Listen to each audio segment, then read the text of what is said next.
को आमंत्रित करती हूँ। धन्यवाद। भारत माता की, भारत माता की, भारत माता की। सारे बुजुर्गों ने, भाई बहनों ने और नौजवान साथियों ने राम राम। सोनीपत की इस धरती से मैं देश के महान सपूत सर छोटू राम जी को प्रणाम करता हूं।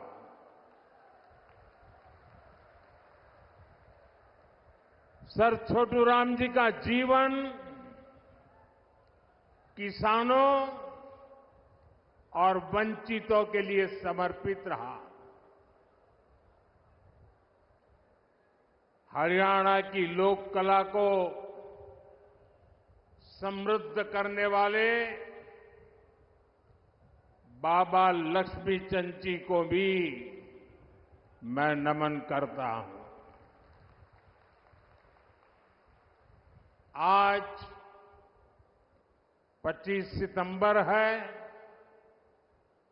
हमारे पथ प्रदर्शक पंडित दीनदयाल उपाध्याय जी की जन्म जयंती भी है।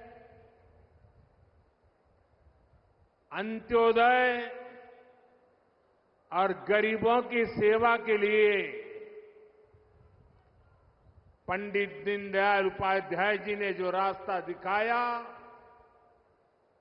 वो प्रत्येक भाजपा कार्यकर्ता के लिए संकल्प पथ की तरह है। उनकी प्रेरणा से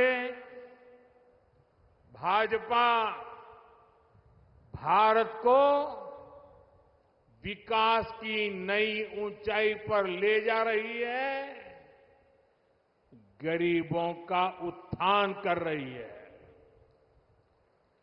मैं श्रद्धेय दीनदयाल जी को श्रद्धापूर्वक नमन करता हूं। साथियों, जैसे जैसे वोटिंग का दिन पास आ रहा है, वैसे वैसे कांग्रेस पस्त पड़ती जा रही है।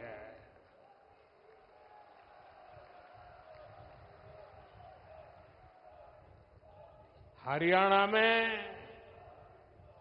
भाजपा के लिए समर्थन बढ़ता ही जा रहा है।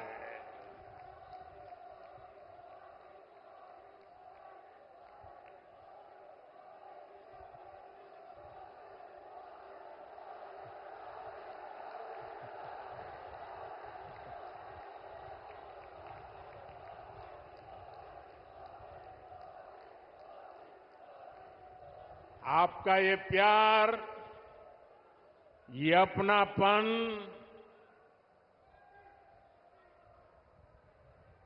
हरियाणा का ये प्यार तो मेरी जिंदगी की बहुत बड़ी अमानत है।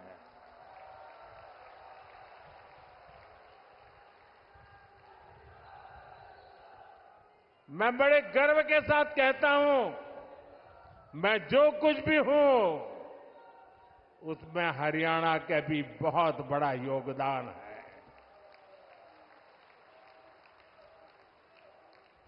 आज पूरा हरियाणा कह रहा है, फिर एक बार भाजपा सरकार, फिर एक बार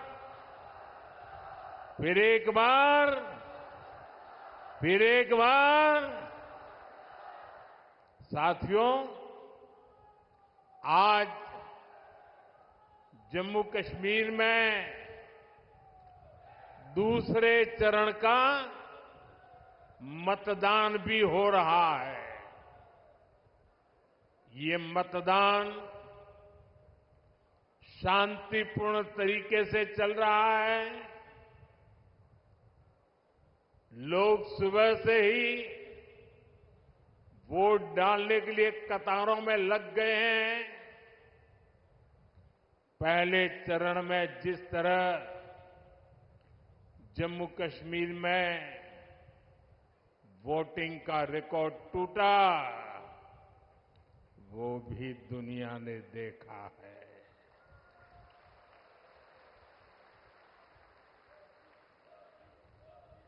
मैं जम्मू कश्मीर के लोगों की सराहना करूंगा,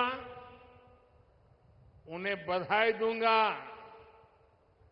कि वो लोकतंत्र के इस पर्व में उतने उत्साह से हिस्सा ले रहे हैं।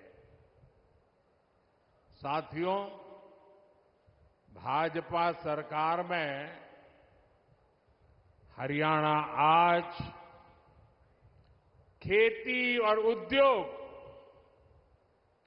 दोनों मामलों में देश के टॉप राज्यों में अपनी जगह बना रहा है। जब औद्योगिकरण बढ़ता है तो इसका सबसे अधिक फायदा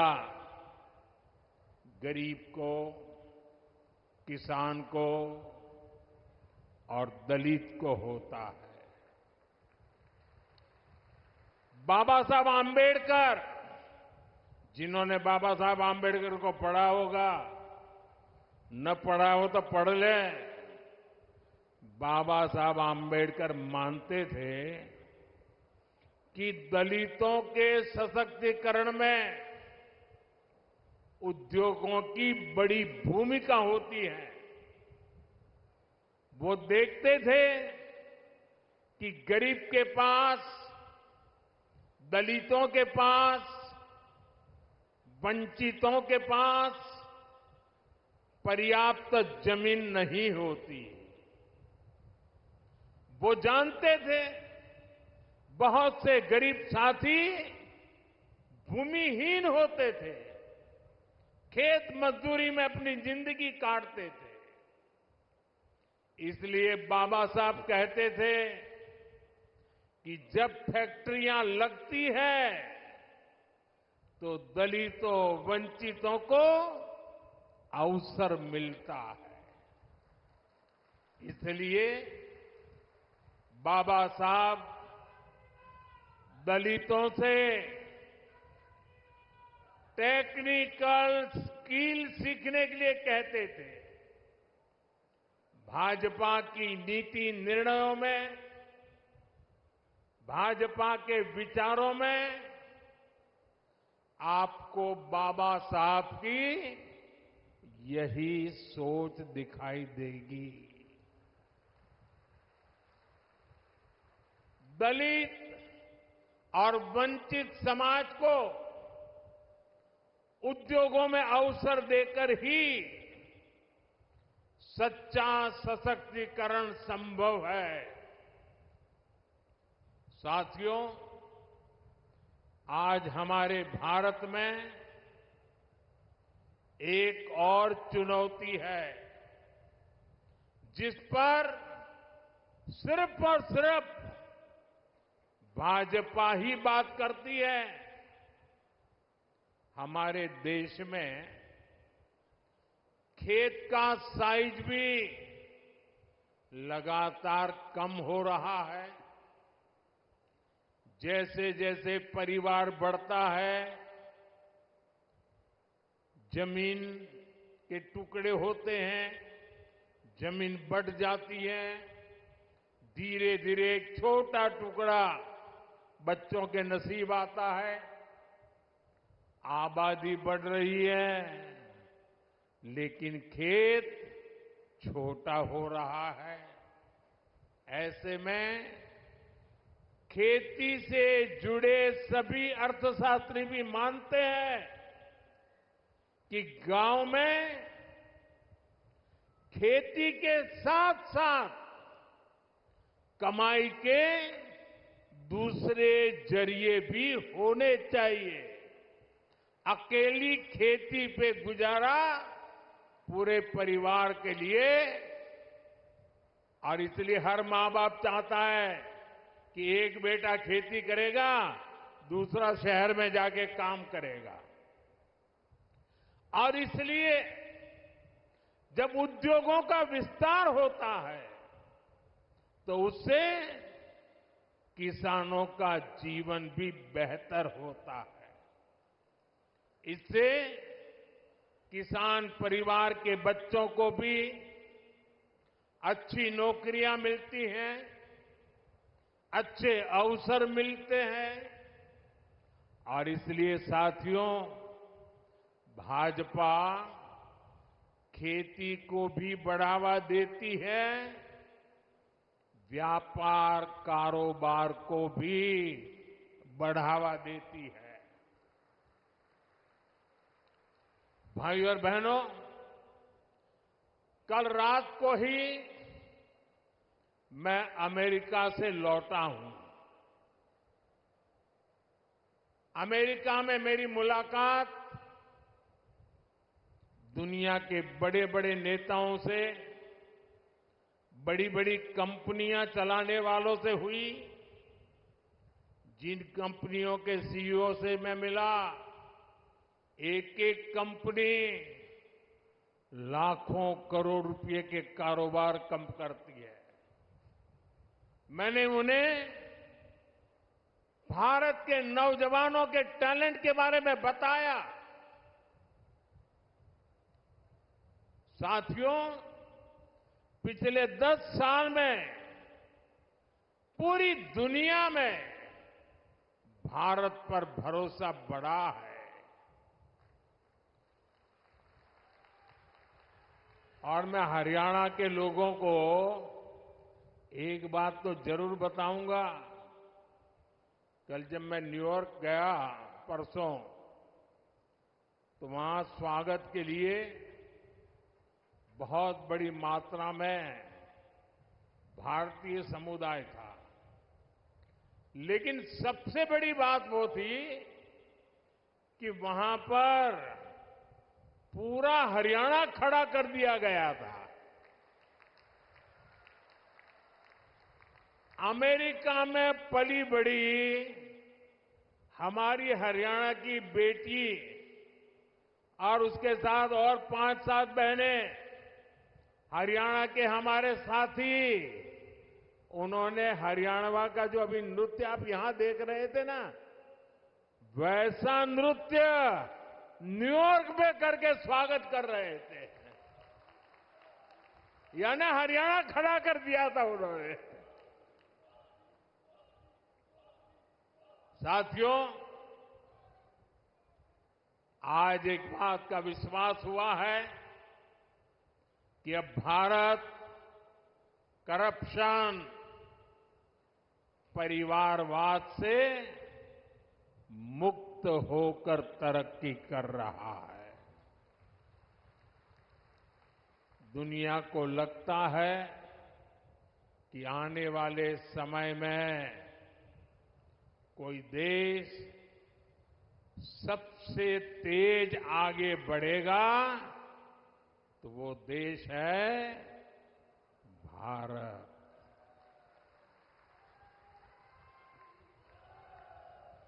बेटे, आप बहुत बढ़िया चित्र बना के लाए हो, लेकिन ऐसे खड़े रहोगे तो थक जाओगे।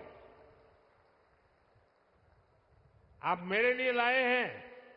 चलिए, मैं मेरे एसपी जी को कहता हूं, वो आपसे वो फोटो ले लेंगे। पीछे अपना नाम पता लिख लेना, मैं आपको चिट्ठी लिखूंगा। अपना नाम पता पीछे लग देना।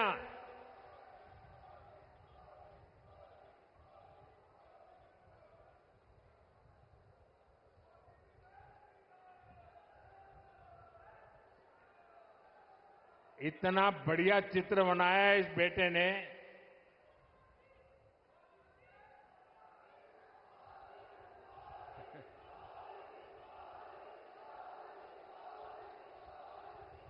साथियों, आज दुनिया की बड़ी बड़ी कंपनियां भारत में निवेश के लिए यहां अपनी फैक्ट्रियां लगाने के लिए आतुर है। आप सोचिए, जब इतनी बड़ी कंपनियां भारत में निवेश करेगी तो इसका बहुत अधिक फायदा मेरे हरियाणा को होगा, यहां के नौजवानों को होगा, यहां के किसानों को होगा। आज हमारा ये हरियाणा गुरुग्राम, फरीदाबाद से लेकर सोनीपत, पानीपत तक दुनिया की बड़ी बड़ी कंपनियों का सेंटर बन रहा है। थैंक यू बेटा, मिल गया मुझे, मिल जाएगा, इनको दे दीजिए। हाँ, शाबाश। अब आराम से बैठो बेटा, देखिए गिरना मत। देश से निर्यात होने वाले 35% से अधिक कालीन और करीब 20% कपड़े हरियाणा में ही बनते हैं। यहां खड़खौदा में देखिए, भाजपा औद्योगिक शहर बना रही है।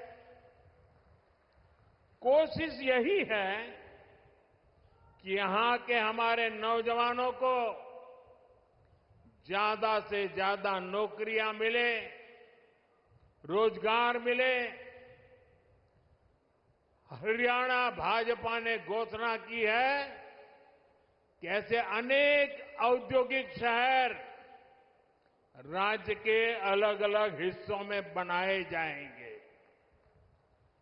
अभी मारुति का कारखाना लगना भी यहां तय हो गया है। आने वाले समय में ऐसे कई बड़े बड़े कारखाने यहां लगने वाले हैं। साथियों, मेक इन इंडिया के 10 सालों ने भी इसमें बड़ी भूमिका निभाई है। हम मोबाइल फोन से लेकर लड़ाकू विमान और विमान वाहक पोत तक अब भारत में बना रहे हैं। बीते 3 साल में ही मैन्युफैक्चरिंग से जुड़े सेक्टर में लाखों नए रोजगार बने हैं। आज भारत में बनी चीजें हम उन देशों को भी बेच रहे हैं जहां से पहले हम मंगाया करते थे। अब आप देखिए, भारत में बनी सुजुकी गाड़ियां, मूलतः वो कंपनी जापान की है। सुजुकी कंपनी गाड़ी अब यहां बनाती है और जापान वाले भारत से वो गाड़ी मंगवा करते खरीदते हैं। और ये कमाल कहां होता है मालूम है? ये कमाल कहां होता है मालूम है? ये कमाल मेरी हरियाणा की धरती से होता है। हरियाणा की धरती से बने उत्पाद आज दुनिया के बाजारों में पहुंच रहे हैं। यही है नए भारत की ताकत। साथियों, अब जब दुनिया भर से लोग भारत में फैक्ट्री लगाना चाहते हैं, नई कंपनियां खोलने आना चाहते हैं, तो आप खुद सोचिए, हरियाणा में यहां कैसी सरकार होनी चाहिए? हरियाणा में उद्योगों को बढ़ावा देने वाली भाजपा सरकार जरूरी है। हरियाणा में नौकरियों को बढ़ावा देने वाली भाजपा सरकार जरूरी है, क्योंकि आप भी जानते हैं जहां भी केंद्र सरकार आई और कांग्रेस को मौका मिला, जहां जहां कांग्रेस ने पैर रखा, ये काम पक्का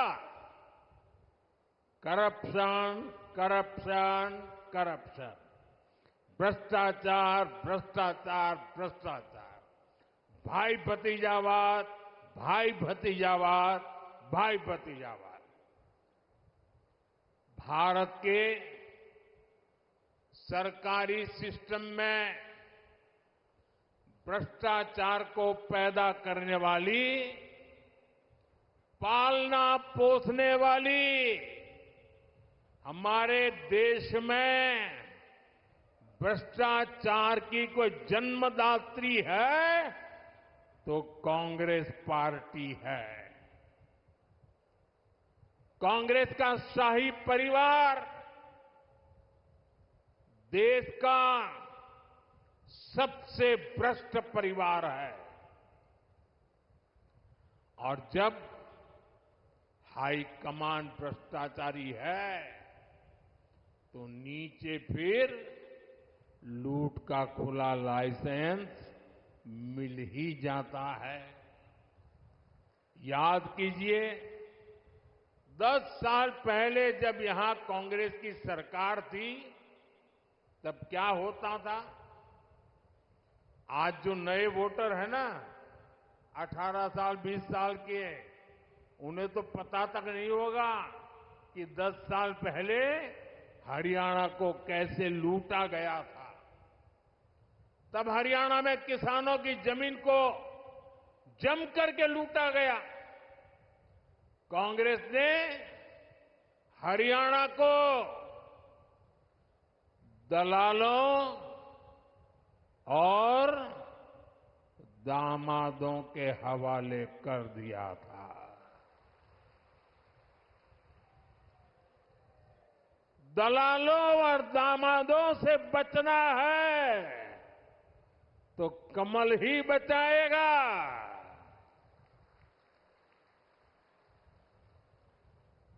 किस किस कांग्रेस नेता पर आरोप लगे हैं, ये आप अच्छे से जानते हैं। हरियाणा में एक भी नौकरी ऐसी नहीं थी, ये 10 साल पहले की कथा है, एक भी नौकरी ऐसी नहीं थी जिसमें खर्ची और पर्ची न चलती हो। सरकारी ठेकों में जमकर भ्रष्टाचार होता था। हरियाणा को लूट कर खाने वाली ऐसी करप्ट कांग्रेस को हरियाणा की सरकार से मीलों मीलों दूर रखना है, तब जाके हरियाणा बचेगा। और आपका तो मुझ पर हक है, मुझे भी तो हरियाणा का कर चुकाना है।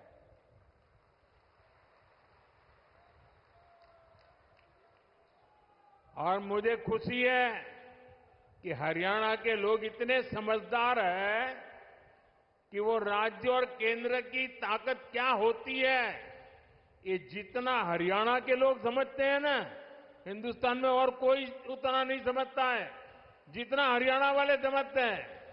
और इसलिए हरियाणा हमेशा राज्य में वही सरकार बनाता है जिसकी दिल्ली में सरकार होती है।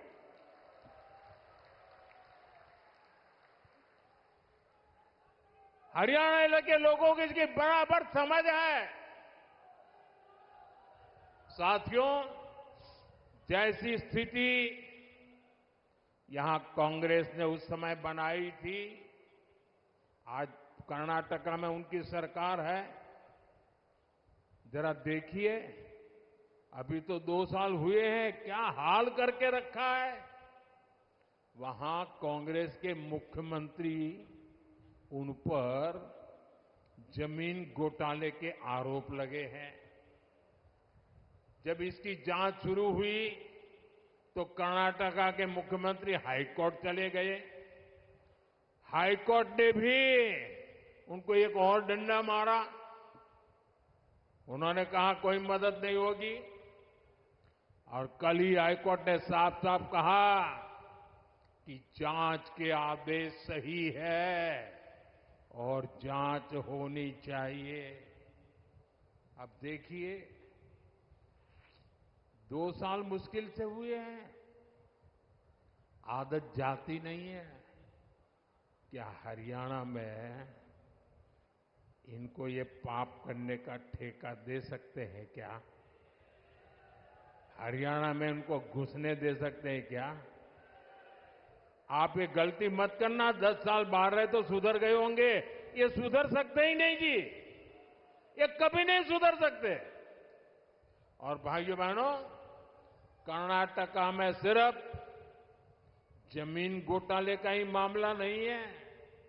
वहां मेरे दलित भाई बहन, ये समझिए, कांग्रेस पार्टी के अध्यक्ष भी कर्नाटका से आते हैं, दलित समाज से हैं।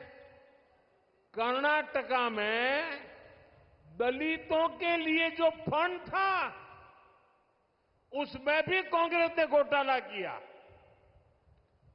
ये वहां की कांग्रेस सरकार ने, वहां के सीएम ने विधानसभा में खुद इस बात को स्वीकार किया है।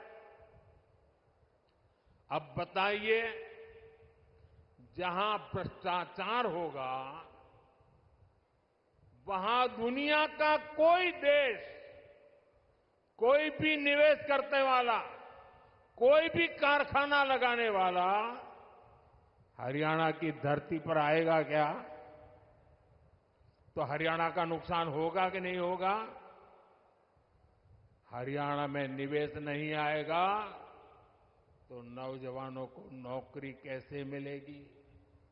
साथियों, कांग्रेस से बड़ी बेईमान और धोखेबाज पार्टी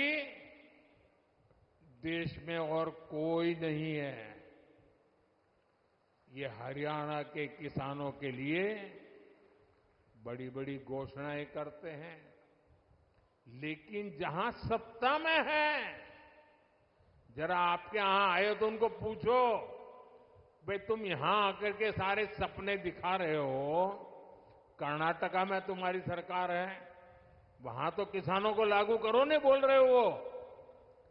तेलंगाना में तुम्हारी सरकार है, वहां तो लागू करो। ये झूठ बोल रहे हैं, ये आपकी आंख में धूल झोंक रहे हैं। साथियों, हरियाणा की भाजपा सरकार ने किसानों से 24 फसलें एमएसपी पर खरीदने का फैसला लिया, लेकिन जब यहां कांग्रेस की सरकार थी तो एमएसपी पर फसलें खरीदने से सबसे ज्यादा नफरत करती थी। यही कांग्रेस की सच्चाई है, जो हरियाणा के किसान को पूरी तरह कांग्रेस को पहचान लेना जरूरी है। साथियों, भाजपा सरकार निरंतर किसान हक में बड़े फैसले ले रही है। अपनी तीसरी पारी के पहले 100 दिनों में ही हमारी सरकार ने किसानों के लिए अनेक बड़े फैसले लिए हैं। कुछ दिन पहले ही केंद्र सरकार ने बासमती के निर्यात को लेकर बड़ा फैसला लिया। अभी तक बासमती के एक्सपोर्ट के लिए न्यूनतम मूल्य तय था, उस सीमा से नीचे निर्यात संभव नहीं था। इससे भारत के बजाय दूसरे देशों से लोग इंपोर्ट करते थे। अब हमने किसानों की भलाई के लिए ये सीमा भी हटा दी है और इससे ज्यादा बासमती एक्सपोर्ट हो पाएगा। इसका सीधा फायदा धान किसानों को होगा, उन्हें और ज्यादा पैसा मिलेगा। साथियों, हमने भारत के तिलहन किसानों के लिए भी बड़ा फैसला लिया है। विदेश से आयात होने वाले तेल पर हमने टैक्स बढ़ा दिया है। कोशिश यही है कि भारत के किसानों के तिलहन की ज्यादा से ज्यादा खरीद हो और तिलहन की खेती करने वाले किसानों को ज्यादा से ज्यादा उसका लाभ हो। तिलहन किसानों को भी इसका लाभ होगा। अब जैसे सूरजमुखी के आयात पर पहले टैक्स नहीं था, अब 20% टैक्स लगाया गया है। इससे हरियाणा के सूरजमुखी की पैदावार से जुड़े हमारे जो किसान भाई बहन हैं, उनको बेहतर दाम मिलेंगे। भाजपा ये सब इसलिए कर रही है ताकि हमारे किसान ज्यादा से ज्यादा तिलहन उगाएं और पैसे कमाएं। और भाजपा कांग्रेस की तरह कोरी घोषणाएं नहीं कर रही है, बल्कि जमीन पर बारीक से बारीक काम कर रही है। तभी हरियाणा के किसानों को भाजपा पर भरोसा होता है। साथियों, हरियाणा के किसान हो या युवा, उनका भविष्य भाजपा सरकार में ही सुरक्षित है। बीते 10 साल में हरियाणा में भाजपा की सरकार है। हमारी सरकार पर, हमारे मुख्यमंत्री पर भ्रष्टाचार के कोई आरोप नहीं लगे। यहां भाजपा सरकार ने सरकारी नौकरियों में खर्ची और पर्ची को बंद किया। 8 अक्टूबर के बाद भाजपा की नई सरकार एक बार फिर नौजवानों के लिए हजारों नए अवसर बनाएगी। यहां युवाओं को बहुत बड़ी संख्या में नए रोजगार मिलेंगे। साथियों, सोनीपत, पानीपत की ये पूरी बेल्ट अवसरों से भरी है। यहां पर हो रहे विकास कार्य इस पूरे क्षेत्र को आधुनिक पहचान दे रहे हैं। भाजपा सरकार ने सोनीपत तक मेट्रो के विस्तार को स्वीकृति दी है। आज जिस तरह इस क्षेत्र में भाजपा ने नए हाईवे बनवाए हैं, उस मामले में तो एक क्षेत्र सबसे कनेक्टेड इलाकों में से एक बन रहा है। साथियों, हरियाणा भारत की मेडल फैक्ट्री भी है। हाल में ओलंपिक्स और पैरालंपिक्स में भारत के शानदार प्रदर्शन में हरियाणा के खिलाड़ियों की बड़ी भूमिका रही है। अब भारत में हम 2036 में, 2036 में ओलंपिक कराने के लिए प्रयास कर रहे हैं। इसका फायदा हरियाणा के नौजवानों को होगा। यहां स्पोर्ट्स का नया इंफ्रास्ट्रक्चर बनेगा। गांव-गांव में नए खिलाड़ियों को अवसर मिलेगा। आप देखिए, देश की तीसरी स्पोर्ट्स यूनिवर्सिटी यहां भाजपा ने ही सोनीपत में बनवाई है। अब हरियाणा भाजपा ने घोषणा की है, हर जिले में अलग अलग ओलंपिक खेलों की नर्सरी बनाएंगे। हरियाणा की बेटियां, हरियाणा के बेटे दुनिया भर में जाकर मेडल लाए, उसमें भाजपा हर तरह से उनकी मदद कर रही है। साथियों, आपके पास तो हमारे साथी मोहनलाल बड़ौली जी के रूप में हरियाणा भाजपा का अध्यक्ष है। अरविंद शर्मा जी जैसे अनुभवी जनप्रतिनिधि है, जिनको इतने साल तक केंद्र में रहने का अनुभव है।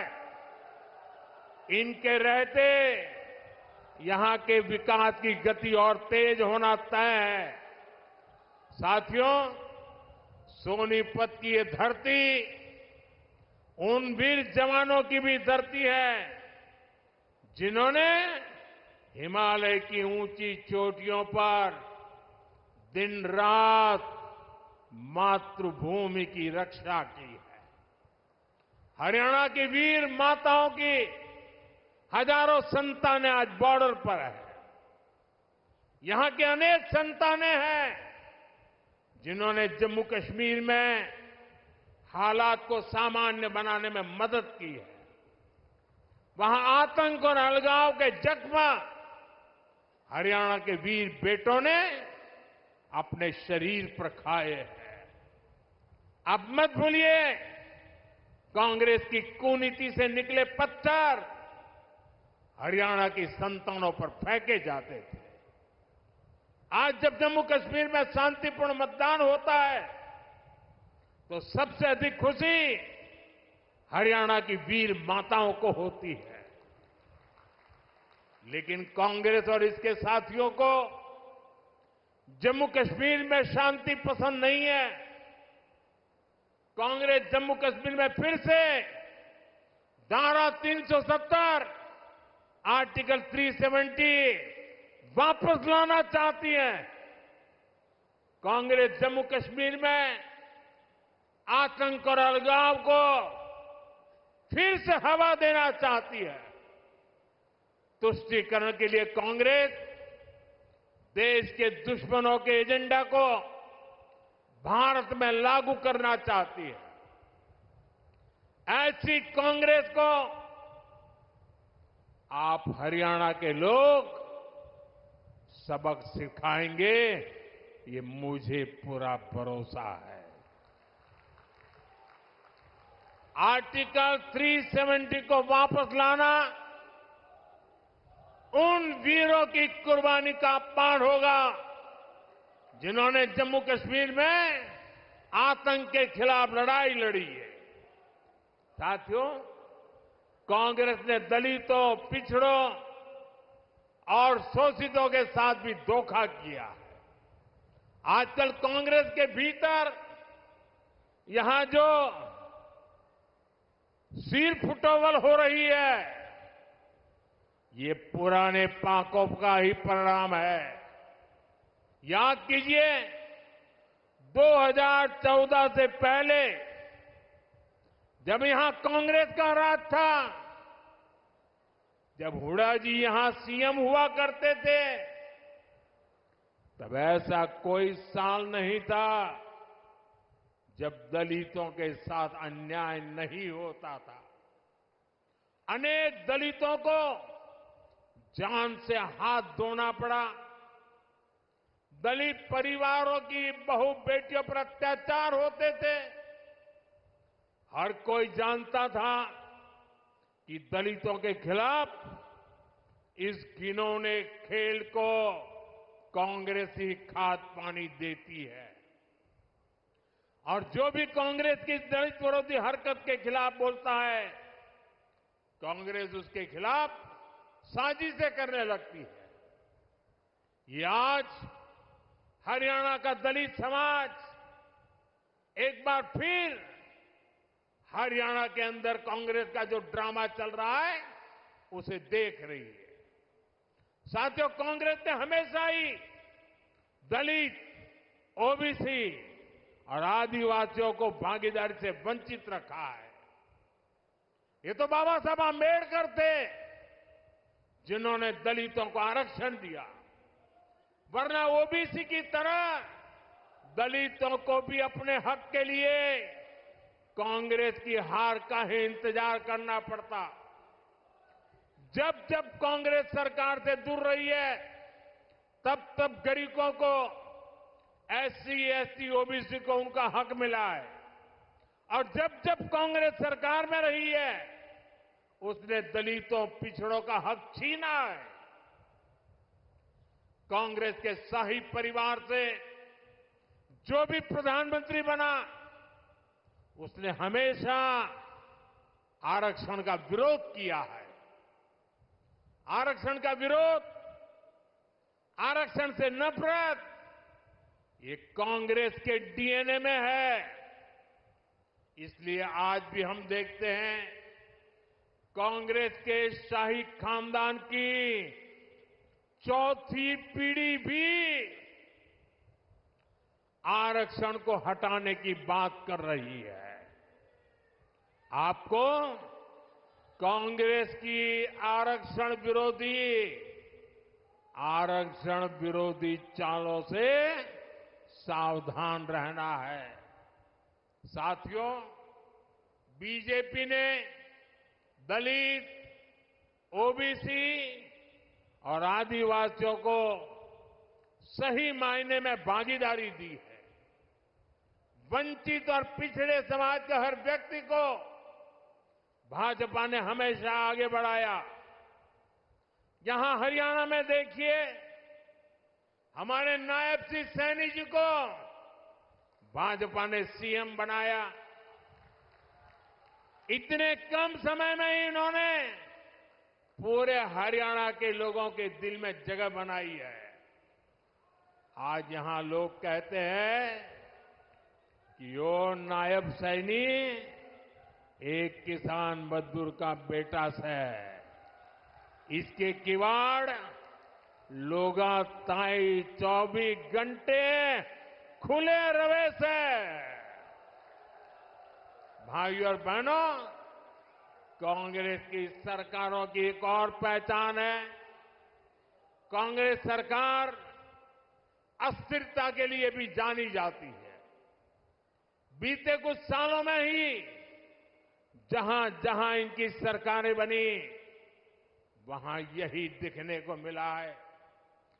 कांग्रेस शासित हर राज्य में उनके मुख्यमंत्री और मंत्री झगड़ों में उलझे हुए हैं। उनको जनता की तकलीफ, उनके दुख दर्द से कोई लेना देना नहीं है। कर्नाटक में उनके सीएम और डिप्टी सीएम आपसी लड़ाई में बिजी हैं। तेलंगाना, हिमाचल प्रदेश, वहां भी यही कहानी है। राजस्थान और छत्तीसगढ़ में भी जब उनकी सरकारें थी, पूरा 5 साल नंबर 1, नंबर 2 एक दूसरे की टांग खींचने में लगे रहे। इसलिए हरियाणा को भी बहुत सावधान रहना है। गलती से भी मेरे शब्द लिख कर देखना भाइयों, हरियाणा का मुझ पे हक है, इसलिए मैं अपनी बात आपके सामने बड़े विश्वास से कह रहा हूं। याद रखना, गलती से भी कांग्रेस आ गई तो अपने झगड़ों में ही हरियाणा को बर्बाद करके छोड़ेंगे। यहां पर कांग्रेस में जिस तरह झगड़े बढ़ रहे हैं, पूरा हरियाणा देख रहा है। कांग्रेस को वोट देना यानी हरियाणा की स्थिरता और विकास को दांव पर लगाना है, बर्बादी के दरवाजे खोलना है। यह स्थिरता हरियाणा में हर काम ठप कर देगी। यहां निवेश और नौकरी दोनों पर असर होगा। इसलिए आपको सिर्फ और सिर्फ कमल के निशान पर बटन दबाना है। साथियों, इस भूमि ने भगत फूल सिंह जैसे महापुरुष देश को दिए हैं, जिन्होंने तब बेटियों की शिक्षा को अपना मिशन बनाया जब बेटियों को पढ़ाना असंभव था। ये मेरा सौभाग्य है कि 2015 में पानीपत से ही मुझे बेटी बचाओ बेटी पढ़ाओ अभियान का शुभारंभ करने का अवसर मिला। कांग्रेस ने 60 साल देश पर राज किया, लेकिन उसे कभी देश की बेटियों की चिंता नहीं हुई। अगर कांग्रेस को चिंता होती तो गैस, नल से जल, बिजली, टॉयलेट, बैंक में खाते, ऐसी मूल सुविधाएं आज 60-70 साल के बाद मेरे आने के बाद मिली। मुझे संतोष है कि बेटी बचाओ बेटी पढ़ाओ से हरियाणा को फायदा हुआ। 10 साल पहले हरियाणा में 1000 बेटों पर सिर्फ 866 बेटियां थी। आज ये संख्या बढ़कर 914 हो चुकी है। आज हरियाणा की बेटियां स्पोर्ट्स में दम दिखा रही हैं। आज हरियाणा की बेटियां पुलिस और सेना में दम दिखा रही है। हमें गर्व है कि एनडीए में जो महिला कैडेट्स का जो फर्स्ट बैच था, उसमें हरियाणा की बेटी ने टॉप किया। साथियों, हरियाणा भाजपा नारी शक्ति को और सशक्त करने के लिए आगे बढ़कर काम कर रही है। हरियाणा भाजपा ने लाडो लक्ष्मी योजना के तहत हर महीने 2100 रुपये देने का वायदा किया है। गरीब परिवारों को 500 रुपये में गैस सिलेंडर देने की भी योजना जारी रहेगी। हरियाणा भाजपा ने 5 लाख लखपति दीदी बनाने और हर गांव में ड्रोन पायलट दीदी बनाने की भी घोषणा की है। साथियों, भाजपा का संकल्प ये पक्की गारंटी होता है। भाजपा जो कहती है वो करके दिखाती है। हरियाणा में भी हर वायदे तेजी से जमीन पर उतर के रहेंगे, आपके घर तक पहुंचेंगे। इसलिए 5 अक्टूबर को हमारे इन सभी उम्मीदवारों को भारी मतों से विजयी बनाना है। लगातार तीसरी बार हरियाणा में कमल खिलाना है।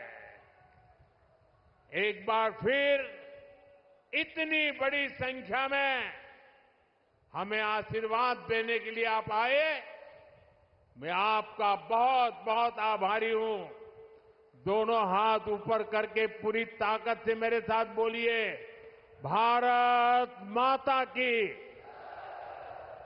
भारत माता की, भारत माता की। बहुत बहुत धन्यवाद।